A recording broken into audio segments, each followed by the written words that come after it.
Hello friends, നമുക്കിന്നൊരു fish മോളി തയ്യാറാക്കിയെടുക്കാം. അതിനുവേണ്ടി 1/2 കിലോ നെയ്മീനാണ് ഞാൻ എടുത്തിരിക്കുന്നത്. അത് നമുക്കൊന്ന് മാരിനേറ്റ് ചെയ്ത് ഒരു അരമണിക്കൂർ റെസ്റ്റ് ചെയ്യാൻ വെക്കണം. 1 ടീസ്പൂൺ കുരുമുളക് പൊടിയും 1/4 ടീസ്പൂൺ മഞ്ഞൾപ്പൊടിയും ആവശ്യത്തിനുള്ള ഉപ്പും കുറച്ച് നാരങ്ങാനീരും ഇത്രയും ചേർത്ത് ഈ മീനൊന്ന് നന്നായിട്ടൊന്ന് പുരട്ടി ഒരു അരമണിക്കൂർ റെസ്റ്റ് ചെയ്യാൻ വെക്കാം.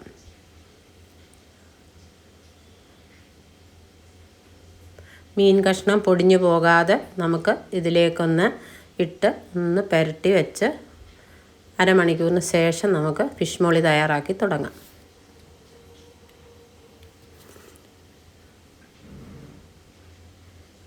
ഇനി നമ്മൾ ഒരു പാൻ അടുപ്പത്ത് വെച്ച് ഈ മീൻ കഷ്ണങ്ങൾ നമുക്ക് വറുത്തെടുക്കണം. ഒരുപാടൊന്നും മൂപ്പിച്ച് എടുക്കേണ്ട ആവശ്യമില്ല. ഒരു 3 മിനിറ്റ് വെച്ച് 2 സൈഡും ഒന്ന് വറുത്തെടുക്കണം. കാരണം നമ്മളിത് കറിയിലിട്ട് വേവിക്കാനുള്ളതാണ്. അതുകൊണ്ട് ജസ്റ്റ് ഒന്ന് വറുത്തെടുത്താൽ മാത്രം മതി. ഓരോ സൈഡും 3 മിനിറ്റ് വെച്ച് നമുക്കിത് വറുത്തെടുക്കാം. ഈ ഫിഷ് മോളി അപ്പത്തിനും ഇടിയപ്പത്തിനും ചപ്പാത്തിക്കും ഒക്കെ നല്ലൊരു കോമ്പിനേഷനാണ്. മീൻ പൊടിഞ്ഞു പോകാതെ വളരെ സൂക്ഷിച്ച് മറിച്ചിട്ട് 2 സൈഡും ഒന്ന് ഫ്രൈ ചെയ്ത് മാറ്റി വയ്ക്കാം.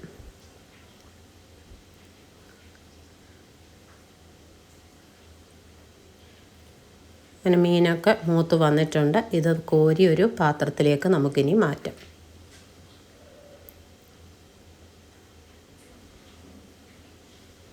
ഇനി നമ്മൾ ഈ എണ്ണയിലേക്ക് കുറച്ച് എണ്ണയേ ഉള്ളൂ. കൂടുതലാണെങ്കിൽ എണ്ണ മാറ്റേണ്ടതാണ്. ഇതിപ്പോൾ അത്യാവശ്യം ഇതിന് വേണ്ടുന്ന എണ്ണ മാത്രമേ ഉള്ളൂ. ഇതിലേക്ക് ഒരു കഷ്ണം കറുവാപ്പട്ടയും ഒരു 3 ഏലക്കയും ഒരു 3 ഗ്രാമ്പുവും ഒരു ചെറിയ കഷ്ണം ഇഞ്ചി അരിഞ്ഞതും കുറച്ച് വെളുത്തുള്ളി അരിഞ്ഞതും പച്ചമുളക് 2 പച്ചമുളക് അരിഞ്ഞതും ചേർത്ത് അതും ഒന്ന് നന്നായിട്ട് വഴറ്റിയെടുക്കണം. ഇതൊന്ന് വഴന്നാൽ മാത്രം മതി. ഒത്തിരി മൂത്തൊന്നും പോകേണ്ട ആവശ്യമില്ല.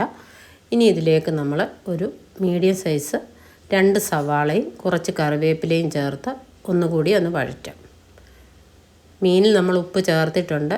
എന്നാലും ഒരു കുറച്ച് ഉപ്പ് ഈ ഉള്ളി ഒന്ന് വഴലുന്നതിന് വേണ്ടി നമ്മൾ ചേർത്ത് കൊടുക്കുന്നുണ്ട്.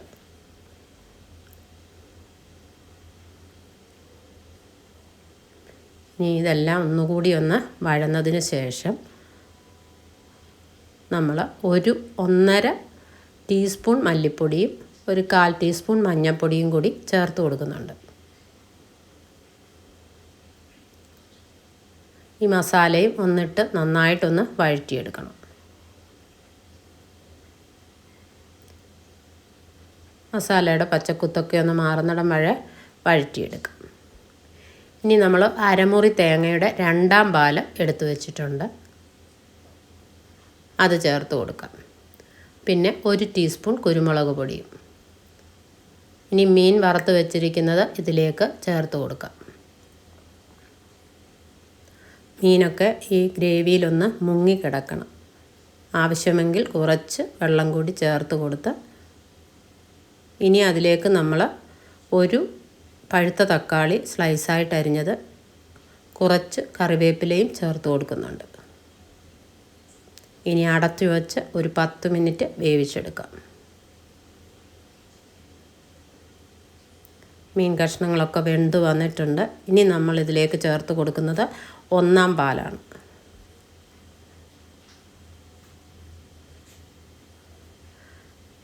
ഇനി നമ്മളൊരു 2 ടീസ്പൂൺ വിനാഗിരി, ഇല്ലെങ്കിൽ നമുക്ക് നാരങ്ങാനീരും ചേർത്ത് കൊടുക്കാം.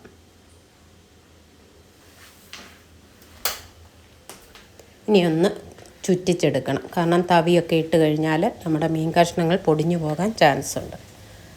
അപ്പോൾ ഇങ്ങനെ നിങ്ങൾ ഫിഷ് മോളി തയ്യാറാക്കി നോക്കണം. ഉണ്ടാക്കാൻ വളരെ എളുപ്പമാണ്. ഇഷ്ടപ്പെട്ടെങ്കിൽ ലൈക്ക് ചെയ്യണം, ഷെയർ ചെയ്യണം, സബ്സ്ക്രൈബ് ചെയ്യണം. കൂട്ടത്തിൽ ആ ബെല്ലൈക്കണും കൂടി ഒന്ന് അമർത്തിയേക്കണം. ഇനി പുതിയൊരു വീഡിയോയുമായി